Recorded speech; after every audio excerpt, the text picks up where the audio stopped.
The other thing is cultivating new study skills. So again, you get to observe a wide variety of study methods. You can ask the others, how do they study? You can maybe some use notes. I'll tell you, mind maps, they're really good. You could use note taking, mind maps, and I would say use a pen if possible, just to somehow, I think a good old pen, I don't use it that much, but it every time you do write something down, it feels to me like I've established the information much more. But you could do it through notes. Notes obviously have an advantage in that it doesn't get lost easily. So, you know, that's so whatever, just learn from other people, other methods. The other thing is to make your sessions enjoyable. And doing a study session certainly breaks the monotony of learning on your own. And I have to say this, I don't think you need to learn for the 2B exam anyway, for those who are on 2B, on your own. I literally learned everything in study groups, either in a small study group or from other people. So I would say that you can learn a lot from other people. Okay, I'm just going to ask to stop the video there. Uh, just a minute. I don't seem to be able to stop. Mariana, can you please stop the video? Thank you. So make them enjoyable. It's there's the auditory factor. It can the sort of silence of studying on your own can be a headache, can be a problem. So just the auditory factor can be quite interesting. Okay, let's move on. So how do you run an effective study group? I'd say one thing is to start early. So start right at the beginning of your preparation. Make it a regular part of your academic time. Group study is most productive when it's ongoing, not just a week before the exam, you know. The second thing I would say is establish a meeting time that will work for everyone in the group, at least for most groups, for most weeks. And I would say, you know, the 2 hour mark is probably the maximum. People get fatigued. But between 60 minutes and 90 minutes is probably the perfect. The other thing you could do is use Pomodoro, which I explained in the last call last week. 25 minutes of study and a 5-minute break, and then 25 minutes again. Once you've done 4 of those, then I would say take a bigger break or even stop your study session.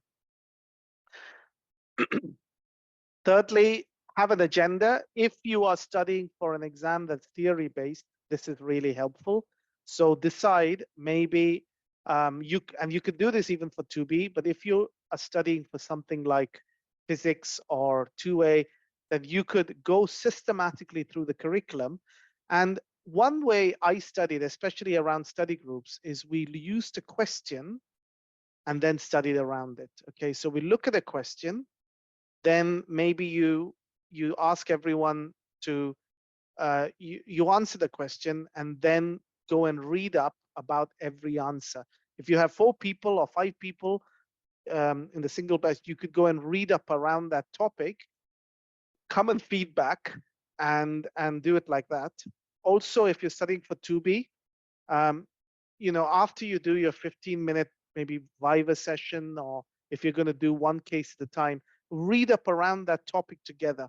Maybe open up Radiopedia or StatDX if you've got StatDX. And I just want to say, if you don't have StatDX, it is really, really helpful because you can get lots and lots of images of particular conditions. And StatDX is available from Revised Radiology. You just have to contact us and we'll let you know.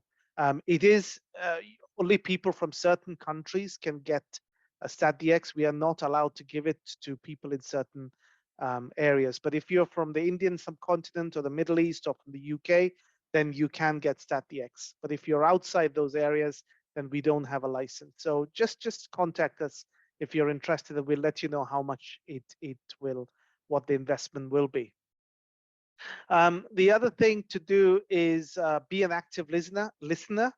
So don't just passively listen, be involved. Um, and this usually involves people, going and reading something, reviewing something, explaining concepts to other group members, and being interactive throughout, okay? A little bit. Um, Stay focused. That's quite important, and not get distracted. And finally, you really need to conclude the session. And usually at the end of the session, take a few minutes to just review the information that was presented. One of the best memory techniques is to review soon after you've heard it. Go and learn it, read it once more, and that will help establish your knowledge a bit more. And then test yourself on some of the concepts that were taught. Maybe even take some notes, keep a record of it, and obviously keep the record of it in a central database. If you're a Revised Radiology subscriber, we have a notes section on the website where you can put all your notes in and keep a record of all your notes. Um, Remember, this is not a class, okay? It is meant to be fun. It's meant to be a bonding time. And some of these people that you might meet them again. You might become friends. They are colleagues of yours, and you can use social media and keep online, because your learning continues beyond FRCR, exams. And also, if you get involved with us afterwards as an examiner, then you can help facilitate some of these sessions. Okay. Um, some techniques to adopt for an interactive session. Um, some of these active learning techniques are, making use of individual talent. So if you've got someone who you think is very good, has very good knowledge, then obviously get him to tell you stuff. But maybe you've got the skill of presenting well, and then you can give feedback on how to present better, what have you noticed about good presenters? Maybe they haven't seen enough presenters. So that's one thing. Teaching what you have learned. So when you teach, you actually learn, because all of us, we learn something, and then over time we forget it. The more you teach something, the more you're likely to retain that for a longer time. You can share from experience. Maybe there's a case that you've seen. You can share that. It's good to schedule a time to clear any doubts you have. Quiz each other. Make mind maps or concept maps. If you don't know how to make mind maps, we've got a recording of that on our website, but we will probably do a session on that very soon, how to use mind maps again. Make an outline of any lectures that you are attending. Um, Make flashcards, teach each other, essentially. Okay. Um, let's have a little do's and don'ts. So in terms of do's, as I said before, set up a weekly schedule, make it at least once a week, invite friends and people who are sitting this whole thing together. Appoint a group leader. It helps especially if you're a group of more than two. Um, Encourage members to ask questions. Understand your strengths and weakness. Don't try and show off. If you're not good and they tell you you're not good, take it in a humble way, because you're likely to get better when you've got a humble attitude about it. Um, do reach out to other study groups as well, and have fun, but obviously not so much fun that you don't get any work done. And the more you get to know each other, there's obviously going to be a tendency for that. So you just need to make sure that you've kept it short and disciplined, maybe 5 or 10 minutes breaks between. If you're having a very long session, it's good to have some breaks. Okay.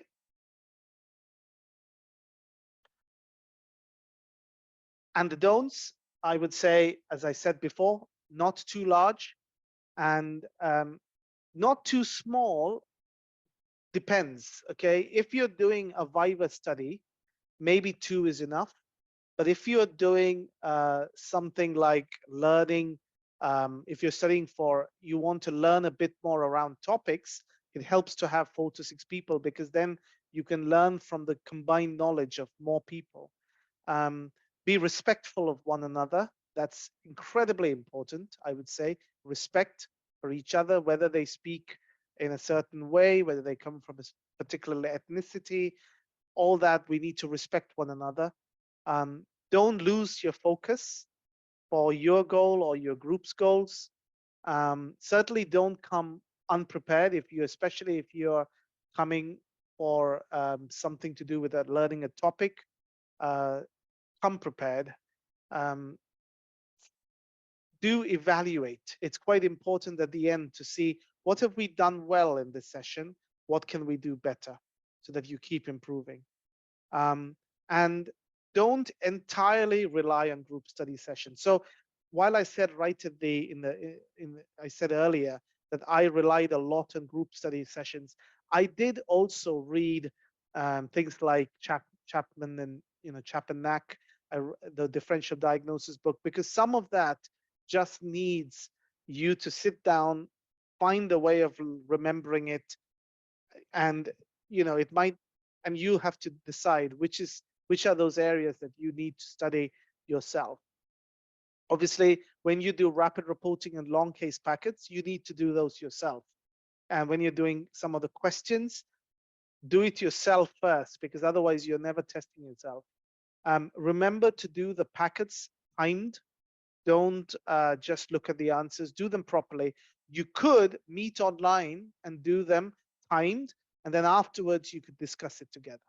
Okay. I would say uh, in terms of the big advantage of this is that by learning you will teach, and by teaching you will learn. We know that. And teaching other people, as we said many times, certainly improves your ability to learn the material and perform better when tested on that material in the exam. It improves if and it enhances information processing. It can improve your communication skills, it can improve your confidence, improve your ability to be a good leader, and it also increases your motivation to learn the material. um, it, um, it it increases your feeling of competence, which is half the battle when you're sitting an exam, like the 2B exam. And it also, as I said earlier, in when I talked about the study groups yesterday, when you're a teacher, you also see how a teacher or an examiner, what is he looking for? What is he likely to be irritated by? Um, what is, and you start learning by being an examiner or a teacher how to be a better student or candidate. You know, um, and um, and finally, I'd say another very big benefit is the protege effect, which applies where peers teach each other, and the fact that peer teaching can be highly beneficial to students being taught, since they also learn better when their teacher is someone who they are close to in a social way. So they're peers rather than the senior consultant teaching you and telling you off. And no, for example, they've shown that older siblings, probably many of the older siblings have, some studies have suggested that they have a higher IQ. And the suggestion is that potentially it's because they are acting as tutors for their family at an age when they undergo significant cognitive development. By and in terms of learning, when you're discussing and talking, you learn about 70%. Hearing is about 20%, and reading material is about 20%. Now let us just talking about how to conclude the session. I would summarize some of the discussion so that you can remember each other, remember the points. So if you're doing a Viva session, just say, okay, we discussed the case of renal osteodystrophy, we discussed the case of Madeline deformity, we discussed the case of hyperparathyroidism, and just keep a record of it, and maybe go and read up afterwards, and maybe start the next session with anything that you want, some of the questions that could be asked by an examiner on this. And don't forget management questions. When you're doing a viva, you need to say something about the management of the case. You could go and find out, you could all give yourself an exercise to go and ask your clinical colleagues, what do you do with a case of um,